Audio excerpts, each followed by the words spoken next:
Hey! Dernièrement, j'ai terminé de regarder la série The Queen's Gambit. Je l'ai trouvée excellente et j'ai remarqué que la plupart des lieux de tournage étaient situés dans la ville de Berlin et certains juste à côté de chez moi. Donc, dans cette vidéo, je me sers de ce prétexte-là pour vous montrer des lieux particuliers de Berlin qui sont juste à côté de chez moi. Et ça commence maintenant!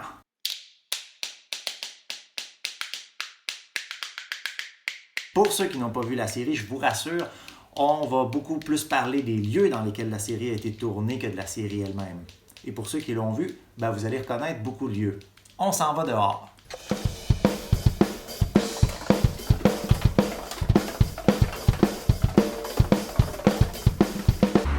C'est à l'intérieur de ces locaux qu'ont été tournées les scènes au début de la série du magasin Ben Snyder's où la protagoniste achète ses vêtements. Womana, ironiquement, est un magasin un peu comme l'Armée du Salut, donc qui offre des vêtements de seconde main, mais c'est quand même un peu plus à la mode que l'Armée du Salut l'est au Québec. Ce que moi, personnellement, je trouve encore plus intéressant, c'est la Frankfurter Tor, ici, devant laquelle je me tiens.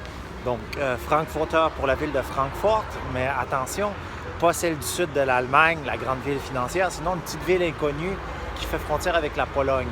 Donc, Tor est le portail de Francfort. Donc, c'était la porte pour aller vers la ville de Francfort, par là, à l'époque. Et cette place-là, en fait, moi, je la trouve monumentale, colossale, très belle, et j'y passe assez souvent dans mon quotidien. C'est situé juste à côté de chez moi. Aujourd'hui, les anciennes fortifications de la ville de Berlin ont été détruites, mais je trouve que les deux tours de Frankfurter Tor donnent quand même une impression d'entrée sur la ville de portail. Personnellement, j'adore le travail de perspective qui a été fait pour aligner la Frankfurter Tor qui débute la Karl-Marx-Allee avec la tour de télévision qui se trouve à la fin de la rue. Dans la scène finale de la série, Beth Harmon, la protagoniste, marche exactement où je marche en ce moment, avec exactement le même décor en arrière-plan. Et elle tourne ensuite ici et on voit ça.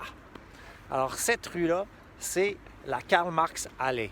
Et la scène est censée se passer à Moscou, mais en fait, cette rue-là ressemble énormément à Moscou pour les bâtiments qu'on appelle des Plattenbau, donc des bâtiments de plaques, parce que c'est très uniforme, bâti avec des plaques qui sont toutes pareilles, tous les bâtiments sont pareils. Et bref, ça ressemble beaucoup à l'Union soviétique. Ma copine, qui est née à Moscou, dit souvent que ça lui rappelle son enfance. La Karl-Marx-Allee, qui ressemble beaucoup à l'Union soviétique, donc a été utilisée pour toutes sortes de films qui sont censés se passer en Russie, mais également des films qui se passent en Allemagne de l'Est, par exemple La vie des autres, que certains d'entre vous auront peut-être vu. Et à l'origine, elle s'appelait la Staline-Allee, en l'honneur de Joseph Staline. Iosif Vissarionovitch Djougashvili, dit Staline, devient après la mort de Lénine le dirigeant suprême de l'Union soviétique. Il envoie environ 18 millions de personnes au goulag, 6 millions en exil. En tout et partout, il est considéré, à divers degrés, responsable de la mort d'entre 3 et 20 millions de personnes. En fait, c'est pas drôle du tout.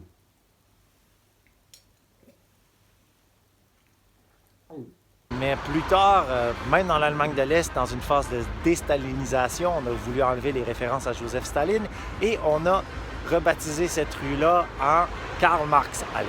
Le restaurant de l'hôtel dans lequel se trouve la protagoniste vers la fin de la série n'est nul autre que le bar du Kino International. Donc, les grandes baies vitrées qu'on voit ici derrière, c'est là que se trouve le bar. Malheureusement, je ne peux pas entrer en ce moment, Corona. Mais j'en profite pour vous parler plutôt du cinéma que de vous parler du bar, parce que bien sûr, c'est seulement l'endroit où on s'arrête pour prendre une bière après avoir vu un bon film.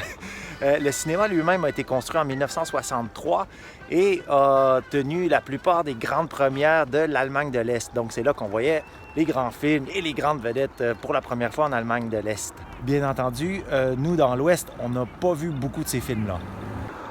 Aujourd'hui, c'est un cinéma qui est très aimé pour son charme ancien, son allure soviétique, et c'est également un des 2 cinémas de Berlin qui peint encore ses affiches à la main. Donc, je ne sais pas si on voit bien sur la caméra, en fait, ça ressemble beaucoup à l'affiche officielle, bien sûr, c'est fait pour ça, mais elles sont peintes à la main et ça donne un charme tout particulier quand on passe devant. Et moi, d'ailleurs, je passe devant à chaque jour quand je vais au théâtre et quand je reviens à la maison. Donc, j'adore regarder les affiches de ce cinéma-là. Et j'adore aussi y aller durant la Berlinale.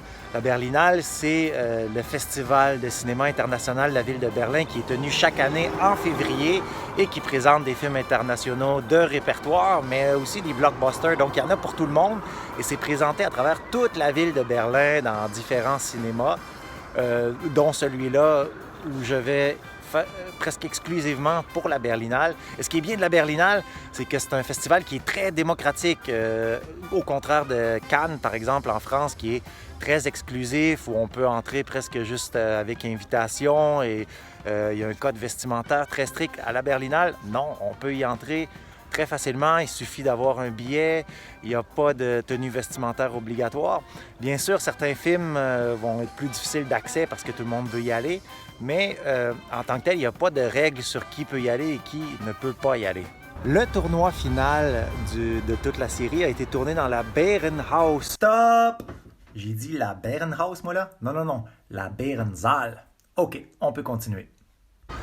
Donc, la salle de l'ours de l'Altes Rathaus. Stop encore.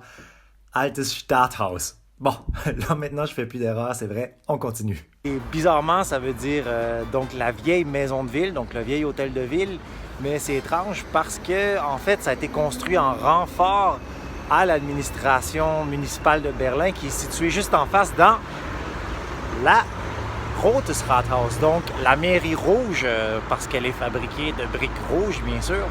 Et donc, ce bâtiment-ci, je n'y suis jamais allé parce que c'est davantage réservé à l'administration municipale de la ville de Berlin et les citoyens normaux ont presque rien à y faire, en fait. La Rotes Rathaus, par contre, j'y suis jamais allé, mais non plus à l'intérieur, mais c'est un bâtiment qu'on voit beaucoup à travers Berlin et qui est très emblématique.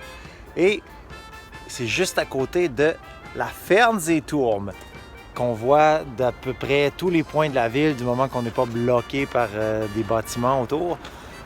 Et ça se trouve tout ça à côté de l'Alexanderplatz qui, elle aussi, est très connue, notamment pour les manifestations qui ont mené à la chute du mur de Berlin en 89. L'intérieur du Aztec Palace, un des nombreux hôtels où la protagoniste est logée durant un de ses nombreux tournois, n'est nul autre que le Friedrichstadtpalast qui se trouve derrière moi. Et comme on voit, c'est un bâtiment assez extravagant, gros éclairage, les vitraux. Ça a été construit en 1984 comme théâtre de revue. Et aujourd'hui, c'est encore un théâtre de revue avec l'une des plus grandes scènes de Berlin sur laquelle il y a toujours des centaines d'artistes, surtout des danseuses, des éclairages super extravagants et des costumes super extravagants. Entre autres, le dernier spectacle, non, c'était pas le dernier spectacle, c'était un des spectacles d'avant, The One, contenait exclusivement des costumes conçus par le designer français Jean-Paul Gaultier.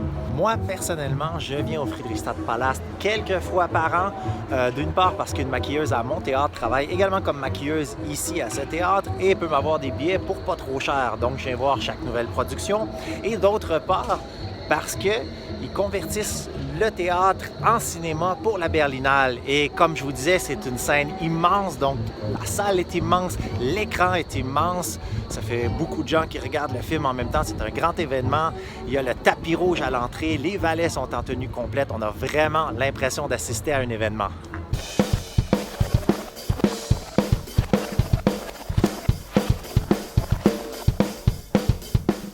Ces lieux que je viens de vous montrer, ils sont situés à 15 minutes de vélo de chez moi, donc je ne suis pas allé très loin pour les visiter. Et la ville de Berlin a bien sûr beaucoup d'autres lieux à offrir qu'on peut visiter, des lieux particuliers, insolites.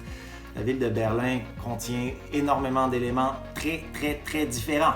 En attendant, mettez-moi les pouces en l'air, recommandez à vos amis, abonnez-vous et à plus!